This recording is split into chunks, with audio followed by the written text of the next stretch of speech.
മഹാരാഷ്ട്രയിലെ മുംബൈക്കടുത്തുള്ള ദാഹിസാർ എന്ന് പറയുന്ന ഒരു ഏരിയയിലായിരുന്നു റയീസ് ഷെയ്ഖ് എന്ന് പറയുന്ന ഒരാളും ആളുടെ ഭാര്യയായിട്ടുള്ള ഷാഹിദ ഷെയ്ഖും ഒരു വാടക വീടെടുത്ത് താമസിച്ചു വരുന്നുണ്ടായിരുന്നത്. അപ്പോൾ ഈ ഒരു റൈസിൻ്റെ കാര്യം പറയാന്നുണ്ടെങ്കിൽ അയാൾക്ക് അവിടെ ഒരു തുണിക്കടയിൽ സെയിൽസ്മാൻ ആയിട്ടായിരുന്നു ജോലി. അപ്പോൾ ഇവരുടെ സ്വദേശം ഉത്തർപ്രദേശായിരുന്നു. അവിടെ നിന്ന് ജോലി ആവശ്യത്തിന് വേണ്ടിയിട്ടായിരുന്നു ഇവർ മഹാരാഷ്ട്രയിലോട്ട് എത്തിയത്. വലിയ വരുമാനവും കാര്യങ്ങളൊന്നും ഇല്ല എന്നുണ്ടെങ്കിലും ആ ഒരു ചെറിയ വരുമാനത്തിൽ അവർ നല്ല സന്തോഷമായിട്ടായിരുന്നു ജീവിക്കുന്നുണ്ടായിരുന്നത്. റൈസിൻ്റെ ജോലിയുടെ ഒരു സ്വഭാവം പറയാന്നുണ്ടെങ്കിൽ ആൾ രാവിലെ ഒരു 10 മണിയൊക്കെ ആകുമ്പോൾ വീട്ടിൽ നിന്ന് ഇറങ്ങും ജോലിക്കായിട്ട്. അതിനുശേഷം രാത്രി ഒരു 10 മണിയൊക്കെ ആകുമ്പോഴായിരിക്കും തിരിച്ചെത്തുക. ഇതായിരുന്നു ആളുടെ ഒരു റൊട്ടീൻ. അപ്പോൾ എന്നത്തെയും പോലെയായിരുന്നു മെയ് 21, 2021 അയാൾ ജോലിക്കായിട്ട് വീട്ടിൽ നിന്ന് ഇറങ്ങിയത്. എന്നാൽ രാവിലെ 10 മണിക്ക് ഇറങ്ങിയ ആൾ രാത്രി 10 മണി കഴിഞ്ഞ് 10:30 ആയിട്ടും 11 മണിയായിട്ടും വീട്ടിലോട്ട് എത്തിയില്ല. വൈഫാണെന്നുണ്ടെങ്കിൽ ഹസ്ബൻഡിനെയും കാത്ത് ഫുഡും കാര്യങ്ങളൊക്കെ പ്രിപ്പയർ ചെയ്ത് വെച്ചിട്ട് ഇരിക്കുകയായിരുന്നു. അപ്പോൾ ഹസ്ബൻഡിനെ ഫോണിൽ വിളിക്കാമെന്ന് വിചാരിച്ചു കഴിഞ്ഞാൽ അതും നടക്കില്ല. കാരണം അന്നത്തെ ദിവസം ആൾ ഫോൺ വീട്ടിൽ വെച്ചിട്ടായിരുന്നു പോയിട്ടുണ്ടായിരുന്നത്. എന്ത് ചെയ്യും ഏത് ചെയ്യുന്ന അറിയാതെ ഷാഹിദ നേരെ ഹസ്ബൻഡ് വർക്ക് ചെയ്യുന്ന കടയുടെ ഓണറിനെ വിളിക്കുകയാണ്. അപ്പോഴാണ് ഞെട്ടിക്കുന്ന ഒരു കാര്യം ആൾ ഷാഹിദയുടെ അടുത്ത് പറയുന്നത്. സംഭവം എന്തായിരുന്നു എന്ന് വെച്ച് കഴിഞ്ഞിട്ടുണ്ടെങ്കിൽ അന്നത്തെ ദിവസം ഈ ഒരു വ്യക്തി ഫുൾ ഡേ വർക്ക് ചെയ്തിട്ടില്ല. രാവിലെ കറക്റ്റ് ടൈമിന് ആൾ ജോലിക്കായിട്ട് എത്തി. എന്നാൽ ഒരു 11 മണിയായപ്പോൾ അത്യാവശ്യമായിട്ട് കുറച്ച് ജോലി തീർക്കാനുണ്ടെന്ന് പറഞ്ഞ് ആള് അവിടെ നിന്ന് ഇറങ്ങുകയായിരുന്നു. കൂടാത്തതിന് റൈസ് എങ്ങോട്ടാണ് പോയതെന്നോ എന്താണ് ഇത്ര തിരക്കുള്ള ജോലിയെന്നോ തുടങ്ങിയിട്ടുള്ള യാതൊരു ഡീറ്റെയിൽസും ആർക്കും അറിയില്ലായിരുന്നു. ഇതുകൂടെ കേട്ടപ്പോൾ ഷാഹിദ് ആകപ്പാടെ പാനിക് ആവുകയാണ്. അവർ റൈസിനെ പരിചയമുള്ള എല്ലാവരെയും വിളിച്ച് അന്വേഷിക്കുകയാണ്. ഫ്രണ്ട്സിനെയും ബാക്കിയുള്ള ആളുകളെല്ലാവരെയും വിളിച്ച് അന്വേഷിച്ചു. എന്നാൽ ആർക്കും തന്നെ ഈ റൈസ് എങ്ങോട്ടാണ് പോയതെന്നുള്ളതിനെ കുറിച്ചിട്ട് യാതൊരു ഐഡിയയും ഉണ്ടായിരുന്നില്ല. അപ്പോൾ ഇവരാണെന്നുണ്ടെങ്കിൽ റൈസ് പോകുന്ന വഴി വരുന്ന വഴി ആൾ പോകാൻ സാധ്യതയുള്ള സ്ഥലങ്ങൾ ആ സ്ഥലങ്ങളിലോട്ടൊക്കെ പോയിട്ട് റൈസിനെ കുറിച്ച് എൻക്വയറി ചെയ്യുന്നുണ്ടായിരുന്നു. എന്നാൽ ആർക്കും തന്നെ യാതൊരു ക്ലൂ ഉണ്ടായിരുന്നില്ല. എന്തിനേറെ പറയുന്നു, അന്ന് രാത്രി അവർ റെയിൽവേ സ്റ്റേഷനിൽ വരെ പോയി നോക്കി. ഇനിയിപ്പോൾ എന്തെങ്കിലും ഒരു കാരണം കൊണ്ട് പെട്ടെന്നോട്ട് നാട്ടിലോട്ട് പോവാണോ അങ്ങനെ എന്തെങ്കിലുമൊക്കെ ഉണ്ടോ എന്ന് വിചാരിച്ചുകൊണ്ടാണ് അവർ റെയിൽവേ സ്റ്റേഷനിലോട്ട് എത്തിയത്. എന്നിട്ട് ഉത്തർപ്രദേശിലുള്ള തൻ്റെ റിലേറ്റീവ്സിനെയും മറ്റൊക്കെ വിളിച്ച് ചോദിക്കുകയാണ് ആളങ്ങോട്ട് വരുന്ന കാര്യം വല്ലതും പറഞ്ഞിട്ടുണ്ടായിരുന്നു, അല്ലാന്നുണ്ടെങ്കിൽ എന്തെങ്കിലും ഒരു പണിയുള്ള കാര്യമായിട്ട് പറഞ്ഞിട്ടുണ്ടായിരുന്നു എന്നുള്ളത്. അവർക്കും ഒന്നും അറിയില്ലായിരുന്നു. അങ്ങനെ പിറ്റേ ദിവസമായി അവർ നേരെ കടയിൽ പോയിട്ട് അന്വേഷിക്കുകയാണ് റൈസ് എങ്ങോട്ടാണ് പോയത്, എന്തെങ്കിലും അറിയുമോ എന്നുള്ള കാര്യങ്ങൾ. എന്നാൽ അവർക്ക് അവിടെ നിന്നും യാതൊരു ക്ലൂവും ലഭിച്ചില്ല. അങ്ങനെ 3 ദിവസം കഴിഞ്ഞു. ഈ ഒരു 3 ദിവസം വൈഫ് എത്ര അന്വേഷിച്ചിട്ടും റൈസിനെ കണ്ടെത്താനായിട്ട് സാധിച്ചില്ല. അപ്പോൾ അന്ന് റൈസിന് എന്താണ് സംഭവിച്ചത്? അന്നത്തെ ദിവസം 11 മണിക്ക് എന്തോ അർജന്റ് വർക്ക് ഉണ്ടെന്ന് പറഞ്ഞ് ആള് എങ്ങോട്ടാണ് പോയത്? അതുപോലെ എന്തായിരുന്നു റൈസിന് അത്ര അർജന്റായിട്ട് ചെയ്യാനുണ്ടായിരുന്ന വർക്ക്? ആളെ കണ്ടെത്തിയോ ഇല്ലയോ? ഇത്തരത്തിലുള്ള കാര്യങ്ങളൊക്കെയാണ് ഇന്നത്തെ വീഡിയോയിലൂടെ നമ്മൾ സംസാരിക്കാൻ പോകുന്നത്. Hello guys, welcome back to the channel. Rizin this side. അങ്ങനെ ഷാഹിദ എത്ര അന്വേഷിച്ചിട്ടും റൈസിനെ കണ്ടെത്താനായിട്ട് സാധിക്കാത്തത് കൊണ്ട് തന്നെ ദാഹിസാർ പോലീസ് സ്റ്റേഷനിലോട്ട് പോയിട്ട് ഒരു മിസ്സിംഗ് കംപ്ലൈൻറ്റ് കൊടുക്കുകയായിരുന്നു. എന്നാൽ ആ ഒരു കംപ്ലൈൻറ്റ് പോലീസുകാർ വാങ്ങി വെച്ചു എന്നുള്ളതല്ലാതെ വലിയ കാര്യമായിട്ട് അന്വേഷിച്ചില്ല. അതിനുശേഷം 5 ദിവസം കഴിഞ്ഞപ്പോഴാണ് ഒരു ട്വിസ്റ്റ് നടക്കുന്നത്. ആ ഒരു പോലീസ് സ്റ്റേഷനിലോട്ട് 6 വയസ്സ് മാത്രം പ്രായമുള്ള ഒരു കുട്ടി വരികയാണ്. കൂടെ അനീസ് എന്ന് പറയുന്ന ഒരു യുവാവും ഉണ്ടായിരുന്നു. ആ കുട്ടി പോലീസ് സ്റ്റേഷനിൽ ഒരു സ്റ്റേറ്റ്മെൻറ്റ് കൊടുക്കുകയായിരുന്നു. ഈ ഒരു സ്റ്റേറ്റ്മെൻറ്റ് കേട്ട് പോലീസുകാർ ആകപ്പാടെ ഞെട്ടിപ്പോയി. നേരെ തന്നെ ആ ഒരു കൊച്ചിനെയും അതുപോലെ തന്നെ അനീസിനെയും കൂട്ടി ആ ഒരു കുട്ടി പറഞ്ഞ സ്ഥലത്തോട്ട് പോവുകയായിരുന്നു. അതൊരു വീടായിരുന്നു. ആ ഒരു വീടിൻ്റെ ഉള്ളിൽ എവിടെയെന്ന് പോലീസുകാർ ചോദിച്ചപ്പോൾ ആ കുട്ടി കിച്ചൺ ചൂണ്ടിക്കാട്ടുകയായിരുന്നു. പോലീസുകാർ കിച്ചണിൽ പോയി നോക്കിയപ്പോൾ ടൈലും കാര്യങ്ങളൊക്കെ ഇട്ടിട്ടുണ്ട്. എന്നാൽ ടൈല് അണീവനായിട്ടായിരുന്നു കിടക്കുന്നുണ്ടായിരുന്നത്. ആ ഒരു ധൃതി പിടിച്ച ചെയ്തൊരു പണിയാണെന്നുള്ളത് ഒറ്റ നോട്ടത്തിൽ തന്നെ പോലീസുകാർക്ക് മനസ്സിലാക്കാനായിട്ട് സാധിക്കുകയായിരുന്നു. അങ്ങനെ പോലീസുകാർ പണിക്കാരൊക്കെ വിളിക്കുകയാണ് ആ ഒരു ടൈലും മറ്റും പൊളിക്കുന്നതിന് വേണ്ടിയിട്ട്. ഏകദേശം രാത്രി ഒരു 1:30 ടൈമിലാണ്ടോ ഇതൊക്കെ നടക്കുന്നത്. അങ്ങനെ പണിക്കാരൊക്കെ വന്നു, അവർ ടൈലൊക്കെ പൊളിച്ചു, ആ ഒരു ഭാഗം കുഴിച്ച് നോക്കുകയാണ്. അങ്ങനെ കുഴിച്ച് ഏകദേശം ഒരു 3 അടി എത്തിയ ടൈമിൽ അവർക്ക് ഒരു പ്ലാസ്റ്റിക് ബാഗ് ലഭിക്കുകയായിരുന്നു. അത് തുറന്ന് നോക്കിയപ്പോഴാണ് ആ 6 വയസ്സുള്ള പെൺകുട്ടി പറഞ്ഞതെല്ലാം സത്യമാണെന്ന് പോലീസുകാർ തീർച്ചപ്പെടുത്തുന്നത്. അത് ഒരു മനുഷ്യൻ്റെ വെട്ടി പീസാക്കിയ ബോഡിയുടെ പാർട്സ് ആയിരുന്നു. അങ്ങനെ പോലീസുകാർ നോക്കിയപ്പോൾ ഒരു മുഴുവൻ ശരീരം പീസാക്കിയിട്ട് അവിടെ കുഴിച്ചിട്ടിരുന്നു എന്നുള്ളൊരു കാര്യം മനസ്സിലാവുകയാണ്. അത് മറ്റാരുടെയും ശരീരമായിരുന്നില്ല, കാണാതായ റൈസിൻ്റെ ബോഡിയായിരുന്നു. അതുപോലെ തന്നെ ആ ഒരു പെൺകുട്ടിയുടെ വീട്ടിലായിരുന്നു ഇത്തരത്തിലുള്ള ഇൻസിഡൻറ്റും കാര്യങ്ങളൊക്കെ നടന്നിട്ടുണ്ടായത്. ഉടനെ തന്നെ ഫോറൻസിക് ടീമിനെയും മറ്റുമൊക്കെ പോലീസുകാർ വിളിക്കുകയാണ്. അവർ ബാക്കിയുള്ള ഇൻവെസ്റ്റിഗേഷനും കാര്യങ്ങളും എല്ലാം തന്നെ സ്റ്റാർട്ട് ചെയ്യുകയായിരുന്നു. ആ പെൺകുട്ടിയുടെ മൊഴിയിൽ നിന്നും അതേപോലെ തന്നെ ബാക്കിയുള്ള പോലീസ് ഇൻവെസ്റ്റിഗേഷനിൽ നിന്നും പോലീസുകാർ മനസ്സിലാക്കിയ കുറച്ച് കാര്യങ്ങൾ ഇതാണ്. ഉത്തർപ്രദേശിലെ ഗോണ്ട എന്ന് പറയുന്ന ഒരു സ്ഥലത്തായിരുന്നു ഈ ഒരു റൈസ് ജനിച്ചു വളർന്നത്. അപ്പോൾ ആൾക്ക് 3 സഹോദരങ്ങളായിരുന്നു ഉണ്ടായിരുന്നത്. ഇദ്ദേഹത്തെയും കൂടെ കൂട്ടിയിട്ട് 4 പേരായിരുന്നു ടോട്ടൽ ഉണ്ടായിരുന്നത്. 2012 ഈ ഒരു റൈസിൻ്റെ കല്യാണം നടക്കുന്നത്. ഷാഹിദ ഷെയ്ഖ് എന്ന് പറയുന്ന ഒരു പെൺകുട്ടിയുമായിട്ടായിരുന്നു വിവാഹം കഴിഞ്ഞത്. അവിടെ UP-യിൽ ചെറിയ ചെറിയ ജോലികളും മറ്റുമൊക്കെ ചെയ്തിട്ടായിരുന്നു ഇയാൾ ജീവിക്കുന്നുണ്ടായിരുന്നത്. വലിയ പ്രശ്നങ്ങളോ കാര്യങ്ങളോ ഒന്നും ഉണ്ടായിരുന്നില്ല. ചെറിയ വരുമാനത്തിൽ നല്ല സന്തോഷമായിട്ടായിരുന്നു അവരുടെ ഒരു ഫാമിലി മുന്നോട്ട് പോയിക്കൊണ്ടിരുന്നിരുന്നത്. എന്നാൽ കുറച്ച് നാൾ കഴിഞ്ഞപ്പോൾ ആൾക്കൊരു പെൺകുഞ്ഞ് പിറന്നു, പിന്നെ ഒരു ആൺകുഞ്ഞ് പിറന്നു. ഫൈനാൻഷ്യലി കുറച്ച് ടൈറ്റും കാര്യങ്ങളൊക്കെ ആയി. അപ്പോൾ കുറച്ചുകൂടി ഒരു മെച്ചപ്പെട്ട ജീവിതം വേണം, അല്ലാന്നുണ്ടെങ്കിൽ കുറച്ചുകൂടെയും ഒന്ന് രക്ഷപ്പെടണം എന്നുള്ളൊരു മൈൻഡിൽ ആൾ കൂടുതൽ ജോലികൾക്കൊക്കെ വേണ്ടിയിട്ട് അന്വേഷിക്കാനായിട്ട് തുടങ്ങി. അങ്ങനെയാണ് മഹാരാഷ്ട്രയിൽ ഇതേപോലെ തന്നെ ഒരു ടെക്സ്റ്റൈൽ ഷോപ്പിൽ സെയിൽസ്മാൻ ആയിട്ടുള്ളൊരു ജോലി ആൾക്ക് കിട്ടുന്നത്. അങ്ങനെ വൈഫിനെയും കുട്ടികളൊക്കെ അവിടെ നിർത്തിയിട്ട് ആൾ നേരെ മഹാരാഷ്ട്രയിലോട്ട് വരികയാണ്. അവിടെ ഒരു വാടകയ്ക്ക് വീടെടുത്ത് നിന്നിട്ട് ജോലി ചെയ്യാനും തുടങ്ങി. പിന്നെ റൈസിനെ കുറിച്ച് പറയാന്നുണ്ടെങ്കിൽ ആളൊരു ഫാമിലി മാൻ ആയിരുന്നു. ആൾ ഡെയിലി വൈഫിനെയും മക്കളെയും വിളിക്കും, അതുപോലെ തന്നെ ആളുടെ പാരൻസിനൊക്കെ വിളിക്കും.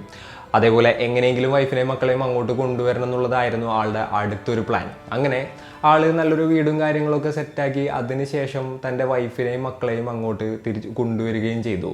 അങ്ങനെയാണ് റൈസിൻ്റെ 2 മക്കളും വൈഫും കൂടെ നേരെ മഹാരാഷ്ട്രയിലോട്ട് എത്തുന്നത്. അതിനുശേഷം അവരുടെ ജീവിതം അവിടെ തുടർന്നു. ഈ ഒരു റൈസ് ആണെന്നുണ്ടെന്നുണ്ടെങ്കിൽ രാവിലെ ഒരു 10 മണിയൊക്കെ ആകുമ്പോഴത്തേനും നേരെ ജോലിക്കായിട്ട് പോകും. രാത്രി 10 മണിയൊക്കെ ആകുമ്പോഴേ വരുള്ളൂ.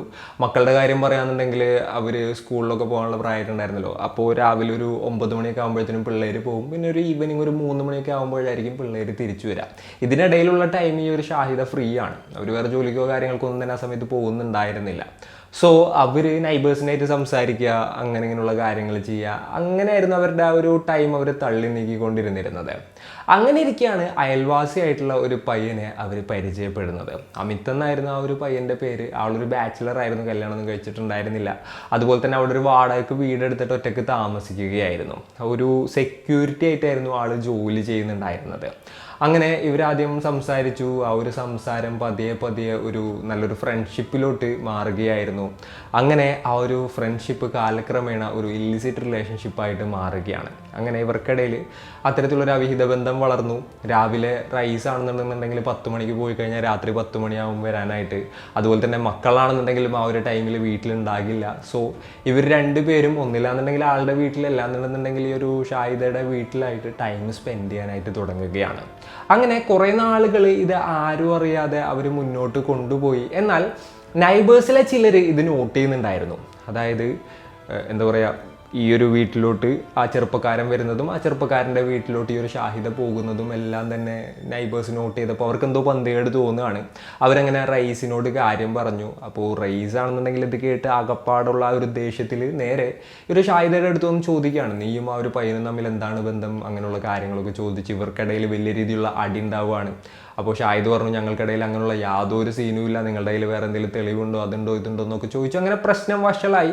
അതിൻ്റെ ഇടയിൽ ഈ ഒരു റൈസ് എന്താ ചെയ്തതെന്ന് വെച്ച് കഴിഞ്ഞിട്ടുണ്ടെങ്കിൽ തൻ്റെ വീട്ടിൽ നിന്നിറങ്ങി നേരെ ഈ ഒരു അനീഷിൻ്റെ വീട്ടിലോട്ട് പോയി അവിടെ ചെന്ന് അയാളായിട്ട് പ്രശ്നം ഉണ്ടാക്കുകയാണ്. അതായത് ഇനി മേലാകൻ്റെ വൈഫിൻ്റെ അടുത്ത് വരരുത്, കാണരുത്, അങ്ങനെയുള്ള കാര്യങ്ങളൊക്കെ പറഞ്ഞു. ആ ഒരു പ്രശ്നം ഏകദേശം അവിടെ അവസാനിച്ചു. എന്നാൽ അമിതുമായിട്ടുള്ളൊരു ബന്ധം ഉപേക്ഷിക്കാനായിട്ട് ഷാഹിദയെ കൊണ്ട് സാധിച്ചില്ല. ആ ഒരു റിലേഷൻഷിപ്പ് വളരെ സീക്രട്ടായിട്ട് ഇവർ തുടർന്ന് പോരുകയായിരുന്നു. ഇതിൻ്റെ പേരിൽ ഈ ഒരു റൈസും ഷാഹിദയും തമ്മിൽ ഡെയിലി ബേസിസിൽ എന്നോണം അടി നടക്കുന്നുണ്ടായിരുന്നു. അങ്ങനെ ഇരിക്കെ ഒരു ദിവസം ഷാഹിദ റൈസിൻ്റെ അടുത്തൊരു കാര്യം പറയുകയാണ്, എനിക്ക് നിങ്ങളുടെ കൂടെ ഇനി ജീവിക്കാൻ പറ്റില്ല, എനിക്ക് ഡിവോഴ്സ് വേണം, കുട്ടികളെ നിങ്ങൾ തന്നെ എടുത്തു. അങ്ങനെയായിരുന്നു ഈ ഒരു ഷാഹിദ പറഞ്ഞത്. ഇത് കേട്ട് റൈസ് ആകെപ്പാടെ തകർന്നു പോവുകയാണ്. ഒരുപാടധികം കാര്യങ്ങൾ ആളുടെ മൈൻഡിലൂടെ മിന്നി മറിഞ്ഞിട്ടുണ്ടാവും. ആളുടെ വൈഫിനും മക്കൾക്കും വേണ്ടിയിട്ടാണ് ആ ഒരു നാട്ടിൽ വന്നിട്ട് ജോലി എടുക്കാനായിട്ട് തുടങ്ങിയത് തന്നെ. അങ്ങനെ ആകെ ഡെസ്പായിട്ടായിരുന്നു ആ 21-ാം തീയതി ആൾ ജോലിക്ക് പോയത്. എന്നാൽ ജോലിയിലെത്തിയിട്ടും ആൾക്കൊരു സമാധാനം ഉണ്ടായിരുന്നില്ല. അതായത് വീട്ടിലിപ്പോൾ എന്ത് നടക്കുകയായിരിക്കും, എന്താണെങ്കിലും ആ ഒരു ബന്ധം അമിതായിട്ടുള്ളത് ഒഴിവാക്കി എന്ന് പറഞ്ഞു കഴിഞ്ഞിട്ടുണ്ടെങ്കിൽ ഞാൻ ഇങ്ങോട്ട് വന്നതിന് ശേഷം അവർക്കിടയിൽ എന്തെങ്കിലും നടക്കുന്നുണ്ടോ, അങ്ങനെയുള്ള ഒരുപാടധികം ടെൻഷനും അതേപോലെ തന്നെ പല പല ചിന്തകളും കാര്യങ്ങളെല്ലാം ഇയാളുടെ മനസ്സിൽ ഇങ്ങനെ ഓടുന്നതിൻ്റെ ഇടയ്ക്ക് ആൾക്ക് വർക്ക് ചെയ്യാനും പറ്റുന്നില്ല എന്നുള്ളൊരു സിറ്റുവേഷൻ ആയപ്പോഴാണ് ആൾ തൻ്റെ മുതലാളിയുടെ അടുത്ത് പറഞ്ഞത്, എനിക്ക് അത്യാവശ്യമായിട്ടൊരു ജോലി ചെയ്യാണ്ട്, സോ ഞാൻ അത് കഴിഞ്ഞിട്ടേ വരുള്ളൂ എന്നുള്ളൊരു കാര്യം പറഞ്ഞ് ആൾ കടയിൽ നിന്ന് ലീവും പറഞ്ഞ് ഇറങ്ങിയതായിരുന്നു. ആൾ വേറെ എങ്ങോട്ടുമല്ല പോയത്, തൻ്റെ സ്വന്തം വീട്ടിലോട്ടാണ് പോയത്. അവിടെ എത്തിയപ്പോൾ ഫ്രണ്ട് ഡോർ ലോക്ക് ചെയ്തിട്ടുണ്ടായിരുന്നു. സോ ആളെന്താ ചെയ്തതെന്ന് വെച്ച് കഴിഞ്ഞിട്ടുണ്ടെന്നുണ്ടെങ്കിൽ പതിയെ തൻ്റെ ബെഡ്റൂമിൻ്റെ ആ ഒരു ഭാഗത്തോട്ട് പോയി അതിൻ്റെ ഇടയിലൂടെ ഒളിഞ്ഞു നോക്കുകയായിരുന്നു. അപ്പോഴാണ് തൻ്റെ ഭാര്യയായിട്ടുള്ള ഷാഹിദയും അപ്പുറത്തെ പയ്യനായിട്ടുള്ള അമിത്തും ലൈംഗിക ബന്ധത്തിൽ ഏർപ്പെടുന്ന ആ ഒരു കാഴ്ച ആളുടെ സ്വന്തം കണ്ണുകൊണ്ട് കാണുന്നത്.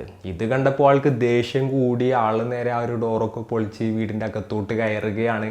അവിടെ ഇവർ രണ്ടുപേരുമായിട്ടും നല്ല രീതിയിൽ അടിയായി. ആ ഒരു ടൈമിൽ ഇവർ രണ്ടുപേരും കൂടെ ചേർന്ന് റൈസിനെ തിരിച്ച് അറ്റാക്ക് ചെയ്യുകയായിരുന്നു. കാരണം ഈ ഒരു വിവരം പുറത്തറിഞ്ഞു കഴിഞ്ഞിട്ടുണ്ടെന്നുണ്ടെങ്കിൽ മാനം പോവും. അപ്പോൾ ഇതൊക്കെ മൈൻഡിൽ വെച്ചിട്ട് ഇവർ രണ്ടുപേരും കൂടെയും അയാളെ അറ്റാക്ക് ചെയ്യായിരുന്നു. അവിടെ എന്തൊക്കെയോ തടിക്കഷ്ണവും വടിയും കാര്യങ്ങളൊക്കെ കിടക്കുന്നുണ്ടായിരുന്നു. അതൊക്കെ വെച്ച് ഇയാളെ അടിച്ചു. അതിനുശേഷം കഴുത്ത് ഞെരിച്ചായിരുന്നു ഇയാളെ കൊലപ്പെടുത്തിയത്. അപ്പോൾ ഈ ഒരു ബോഡി ഇനി എന്ത് ചെയ്യും എന്നുള്ളതിനെ കുറിച്ചിട്ട് അവർക്ക് വലിയൊരു ഐഡിയ ഉണ്ടായിരുന്നില്ല. അപ്പോൾ പുറത്തോട്ട് കൊണ്ടുപോയിട്ടുണ്ടെന്നുണ്ടെങ്കിൽ പിടിക്കപ്പെടും എന്നുള്ളൊരു ചിന്ത അവർക്കുള്ളിൽ ഉണ്ടായിരുന്നു. അതുകൊണ്ട് തന്നെ ഈ ഒരു ബോഡി ഈ വീടിൻ്റെ അകത്ത് തന്നെ നമുക്ക് മറവ് ചെയ്യാം എന്നുള്ളൊരു തീരുമാനത്തിലോട്ടായിരുന്നു അവരെത്തിയത്. അവർ നോക്കിയപ്പോൾ കിച്ചൺ കറക്റ്റ് പറ്റിയ സ്ഥലമാണ്. അവിടെ എന്താ പറയുക, ടൈലും കാര്യങ്ങളൊക്കെ ഒന്ന് പൊളിച്ചിട്ട് ബോഡി കുഴിച്ചിട്ടതിന് ശേഷം രണ്ടാമത്തെ ടൈൽ വർക്കും ഒക്കെ ചെയ്ത് കഴിഞ്ഞിട്ടുണ്ടെന്നുണ്ടെങ്കിൽ എന്തായാലും നമ്മൾ പിടിക്കപ്പെടില്ല എന്നുള്ള ആ ഒരു ചിന്തയിലോട്ട് ഇവരെത്തുകയായിരുന്നു. അങ്ങനെ വീട്ടിലുണ്ടായിരുന്ന കത്തിയും മറ്റുമൊക്കെ ഉപയോഗിച്ചുകൊണ്ട് ആ ബോഡി പീസാക്കാനായിട്ട് ഇവർ തീരുമാനിക്കുകയാണ്. ഇവർ ഈ ഒരു ക്രൂരകൃത്യം ചെയ്യുന്നതിനിടയിലാണ് ആ 6 വയസ്സുള്ള പെൺകുട്ടി വീട്ടിലോട്ട് വരുന്നത്. വീട്ടിലെത്തിയ പെൺകുട്ടി കണ്ട കാഴ്ച അതിഭീകരമായിരുന്നു. അച്ഛൻ രക്തത്തിൽ കുളിച്ച് കിടക്കുന്നതും അമ്മ ഒരു കത്തിയും പിടിച്ച് അച്ഛനെ എന്താ പറയുക വെട്ടുന്നതുമായിട്ടുള്ളൊരു കാഴ്ചയായിരുന്നു ആ ഒരു കുട്ടി കണ്ടത്. അത് കണ്ട ആ കുട്ടി ആകെപ്പാടെ ഷോക്കായി പോയി. തൻ്റെ കുട്ടി ഇതൊക്കെ കണ്ടു എന്നുള്ളത് ഷാഹിദയും അമിത്തും അറിയുകയാണ്. അവർ ഈ ഒരു കുട്ടിയുടെ അടുത്ത് പോയിങ്ങായിട്ട് ആ കുട്ടിയെ ഭീഷണിപ്പെടുത്താണ്. നീ കണ്ടത് കണ്ടു, ഈ ഒരു കാര്യം നീ പുറത്ത് പറയാന്നുണ്ടെന്നുണ്ടെങ്കിൽ നിനക്കും ഇത് തന്നെയായിരിക്കും വിധി, നിന്നെയും കൊന്ന് ഇതേപോലെ പീസാക്കി കുഴിച്ചിടുമെന്നുള്ളൊരു കാര്യം ആ പെൺകുട്ടിയുടെ അടുത്ത് സ്വന്തം അമ്മ പറയുന്നൊരു സിറ്റുവേഷൻ നമുക്ക് ആലോചിക്കാൻ പോലും പറ്റില്ല. അതായിരുന്നു യഥാർത്ഥത്തിൽ അവിടെ നടന്നത്. ആ പെൺകുട്ടി അതിനുശേഷം എന്ത് ചെയ്യുന്ന അറിയാതെ ഒരു മൂലക്ക് പോയിരുന്ന കരയായിരുന്നു. ആ പെൺകുട്ടി ആരോടും ഈ ഒരു കാര്യം പറഞ്ഞില്ല. അവർ അന്നത്തെ ദിവസം ആ ഒരു ബോഡി കുഴിച്ചിട്ടു, പീസാക്കിയതിന് ശേഷം പിറ്റേ ദിവസം ടൈലും കാര്യങ്ങളും കൊണ്ടുവന്നു. അവിടെ എന്താ പറയുക ടൈലും കാര്യങ്ങളൊക്കെ സെറ്റ് ചെയ്തു. പിന്നീടാണ് ഈ ഒരു ഭർത്താവിനെ കാണുന്നില്ല എന്നുള്ള ഡ്രാമയും കാര്യങ്ങളും കുറച്ചുകൂടെ ഊർജ്ജസ്വലമാക്കിയത് ഈ ഒരു ഷാഹിദ എന്ന് പറയുന്ന സ്ത്രീ. അവർ റിലേറ്റീവ്സിനെ വിളിക്കുന്നു, ഫ്രണ്ട്സിനെ വിളിക്കുന്നു, എന്താ പറയുക പോലീസ് സ്റ്റേഷനിൽ പോകുന്നു, കരയുന്നു, അങ്ങനെ വലിയ ഡ്രാമയും കാര്യങ്ങളൊക്കെ കളിച്ചു. അതിൻ്റെ ഇടയിൽ തൻ്റെ മകളെ ഭീഷണിപ്പെടുത്തുന്നും ഉണ്ടായിരുന്നു. ഈ ഒരു കാര്യം നീ പുറത്ത് പറഞ്ഞു കഴിഞ്ഞിട്ടുണ്ടെന്നുണ്ടെങ്കിൽ നീ ജീവനോട് ഇരിക്കില്ല എന്നും പറഞ്ഞുകൊണ്ട്. നോക്കാന്നുണ്ടെങ്കിൽ ഈ റൈസിനെ കാണാതായ വിവരം ഫാമിലി മെമ്പേഴ്സ് എല്ലാവരും അറിഞ്ഞു. അപ്പോൾ അനീസ് എന്ന് പറയുന്ന ഈ ഒരു റൈസിൻ്റെ ബ്രദർ ചേട്ടൻ എന്തായാലും കണ്ടുപിടിക്കണം എന്ന് പറഞ്ഞുകൊണ്ട് ഉത്തർപ്രദേശിൽ നിന്ന് മുംബൈയിലോട്ട് വണ്ടി കയറുകയാണ്. അതായത് 3-4 ദിവസം കഴിഞ്ഞ് പോലീസ് സ്റ്റേഷനിൽ പോയി കംപ്ലയിൻറ്റ് ചെയ്തു. എന്നിട്ടൊന്നും യാതൊരു അനക്കവും ഇല്ല, ചേട്ടനെ കുറിച്ച് യാതൊരു അഡ്രസ്സും ഇല്ല എന്ന് അറിഞ്ഞിട്ടാണ് അനീസ് നേരെ ഈ ഒരു മുംബൈയിലോട്ട് വണ്ടി കയറുന്നത്. ആൾ നേരെ ചേട്ടൻ്റെ വീട്ടിലോട്ടെത്തി ചേട്ടത്തിയോട് കാര്യങ്ങളൊക്കെ ചോദിച്ച് മനസ്സിലാക്കി. അതേപോലെ തന്നെ ആൾ വർക്ക് ചെയ്യുന്ന കടയിൽ പോയി സംസാരിച്ചു. അപ്പോൾ കട മുതലാളി അന്ന് പറഞ്ഞ സെയിം സാധനം തന്നെ പറഞ്ഞത്. അന്ന് 11 മണിയായപ്പോൾ റൈസ് ഇവിടെ നിന്ന് ഇറങ്ങിപ്പോയാണ്, എന്തോ ഒരു അർജൻറ്റ് വർക്ക് ഉണ്ടെന്ന് പറഞ്ഞുകൊണ്ട് പിന്നീട് ആളെ കണ്ടിട്ടില്ല എന്നുള്ള കാര്യം പറഞ്ഞു. അപ്പോൾ ആൾക്ക് ബന്ധമുള്ള ഒരുപാടധികം ആളുകളുടെ അടുത്ത് പോയി അന്വേഷിച്ചു. അങ്ങനെ ചേട്ടനെ അന്വേഷിച്ച ആ ഒരു പയ്യൻ അവിടെ ഇങ്ങനെ നടക്കുകയായിരുന്നു.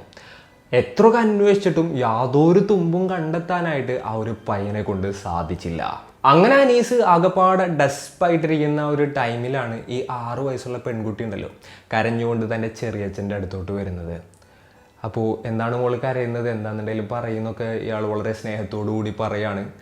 അപ്പോൾ ഈ പെൺകുട്ടി പറഞ്ഞു, ഞാൻ ഒരു കാര്യം പറയാം, പക്ഷേ ഈ ഒരു കാര്യം വേറൊരാളറിയരുത്, വേറെ ആൾക്കാർ അറിഞ്ഞു കഴിഞ്ഞിട്ടുണ്ടെങ്കിൽ ഭയങ്കര പ്രശ്നമാണെന്നുള്ളത് പറഞ്ഞു. അപ്പോൾ ഈ ഒരു എന്താ പറയുക അനീസ് ചോദിക്കുകയാണ് എന്താണ് മോളെ പ്രശ്നം എന്നുള്ളത്. അപ്പോഴാണ് ഈ പെൺകുട്ടി അനീസിൻ്റെ അടുത്ത് കാര്യങ്ങൾ പറയുന്നത്. അതായത് തൻ്റെ അച്ഛനെ അമ്മ കൊലപ്പെടുത്തി അടുക്കളയിൽ കുഴിച്ചിട്ടിട്ടുണ്ട് എന്നുള്ളൊരു കാര്യമായിരുന്നു അത്. ഇത് കേട്ട് ഈ ഒരു അനീസ് ആകെപ്പാടെ ഞെട്ടിപ്പോവാണ്. ഉടനെ തന്നെ ആ ഒരു കുട്ടിയെ എടുത്തുകൊണ്ട് ആൾ പോലീസ് സ്റ്റേഷനിലോട്ട് പോയി. എന്താ ചെയ്യേണ്ടതെന്ന് അറിയില്ല. നേരെ പോലീസിൽ പോയി പറയാന്നുള്ളത് മാത്രമേ ആളുടെ മുന്നിലൊരു ഓപ്ഷൻ ആയിട്ട് ഉണ്ടായിരുന്നുള്ളൂ. അങ്ങനെയാണ് ആ ഒരു കുഞ്ഞിനെയും കൊണ്ട് ആൾ നേരെ പോലീസ് സ്റ്റേഷനിലോട്ട് പോകുന്നതും അതുപോലെ തന്നെ ആ നേരിട്ട് ആ കുഞ്ഞിൻ്റെ സ്റ്റേറ്റ്മെൻറ്റ് പോലീസുകാരോട് പറയുന്നതും പിന്നീട് പോലീസുകാർ വളരെ ഇമ്മീഡിയറ്റ് ആയിട്ട് ആക്ഷൻ എടുക്കുന്നതും അതുപോലെ തന്നെ ആ ഒരു വീട്ടിലോട്ട് പോകുന്നതും ആ ഒരു ടൈല് പൊളിച്ച് തറമാന്തി ആ ഒരു ബോഡിയും കാര്യങ്ങളും കണ്ടെടുക്കുന്നതും. സ്പോട്ടിൽ തന്നെ പോലീസുകാർ ഷാഹിദയെ അറസ്റ്റ് ചെയ്തു. പിന്നീട് ഇവരുടെ ലവറായിട്ടുള്ള അമിതിനെയും കൂടെ പോലീസുകാർ അറസ്റ്റ് ചെയ്യുകയായിരുന്നു. അങ്ങനെ അവർ രണ്ടുപേരെയും ചോദ്യം ചെയ്തപ്പോൾ അവർ നടന്ന എല്ലാ കാര്യങ്ങളും പോലീസുകാരോട് പറയുകയായിരുന്നു. അതിനുശേഷം ഇവർ രണ്ടുപേരെയും അവർ ക്രൈം സീനിലോട്ട് കൊണ്ടുവന്നിട്ട് ആ സീനും കാര്യങ്ങളൊക്കെ റീക്രിയേറ്റ് ചെയ്യിപ്പിക്കുകയായിരുന്നു. ഇപ്പോൾ കേസാണെന്നുണ്ടെന്നുണ്ടെങ്കിൽ നടന്നുകൊണ്ടിരിക്കുകയാണ്. അതുപോലെ തന്നെ ഇവർ രണ്ടുപേരാണെന്നുണ്ടെങ്കിൽ ഇപ്പോൾ ജയിലിലുമാണ്. ഈ ഒരു കേസിൽ നമ്മൾ ആ ഒരു 6 വയസ്സുള്ള പെൺകുട്ടിയുടെ സിറ്റുവേഷൻ നോക്കുകയാണെന്നുണ്ടെങ്കിൽ നമുക്ക് ചിന്തിക്കാവുന്നതിലപ്പുറത്തായിരിക്കും. ആ പെൺകുട്ടി ആ ടൈമിൽ തൻ്റെ ചെറിയച്ഛൻ്റെ അടുത്ത് ആ ഒരു കഥ പറഞ്ഞില്ലായിരുന്നു എന്നുണ്ടെങ്കിൽ മേ ബി നാളെ ഈ പെൺകുട്ടി വേറെ ആരെങ്കിലും അടുത്ത് ഇത് പറയുന്നു വിചാരിച്ചിട്ട് ആ പെൺകുട്ടിയെ വരെ കൊല്ലാൻ അവർ മടിക്കില്ലായിരുന്നു അല്ലേ? അങ്ങനെയൊക്കെ നമുക്ക് ചിന്തിക്കാം ഈ ഒരു കേസിനെ കുറിച്ച് ഇങ്ങോട്ട് കേൾക്കുമ്പോൾ. അപ്പോൾ എന്തൊക്കെയാണെന്നുണ്ടെങ്കിലും ഈ ഒരു വീഡിയോയിൽ ഇത്രയൊക്കെയാണ് പറയാനുള്ളത്. ഈ ഒരു സ്റ്റോറി കേട്ടപ്പോൾ നിങ്ങൾക്ക് എന്താണ് തോന്നിയത്? നിങ്ങളുടെ തോട്ട്സും മറ്റും എന്തൊക്കെയാണെന്നുണ്ടെങ്കിലും താഴെ കമൻറ്റുകളായിട്ട് രേഖപ്പെടുത്തുക. അപ്പോൾ and it's me signing off. Peace. Stay peaceful guys. Stay safe.